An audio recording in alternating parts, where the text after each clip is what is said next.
బెల్లం వల్ల కలిగే ప్రయోజనాలు. బెల్లం జీర్ణ వ్యవస్థకు మేలు చేస్తుంది. పేగు కదలికలను పెంచి మలబద్ధకం నుండి ఉపశమనం కలిగిస్తుంది. గ్లూకోజ్ మరియు ఫ్రక్టోజ్ అధికంగా ఉండటం వల్ల తక్షణ శక్తిని అందిస్తుంది. శరీరంలోని రోగనిరోధక శక్తిని పెంచడంలో సహాయపడుతుంది. ఐరన్ సమృద్ధిగా ఉంటుంది. ఇది రక్తహీనతను తగ్గించి శరీరానికి మేలు చేస్తుంది. బెల్లం శరీరం నుండి విష పదార్థాలను బయటకు పంపడానికి సహాయపడుతుంది. చలికాలంలో జలుబు, దగ్గు వంటి సమస్యలను నివారించడంలో బెల్లం సహాయపడుతుంది. బెల్లంలో ఐరన్, మెగ్నీషియం, పొటాషియం మరియు కాల్షియం వంటి ఖనిజాలు పుష్కలంగా ఉంటాయి.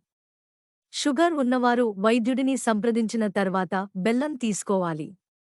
అలాగే బెల్లం అధికంగా తీసుకోవడం వల్ల గ్యాస్, ఉబ్బరం వంటి జీర్ణ సమస్యలు వచ్చే అవకాశం ఉంది.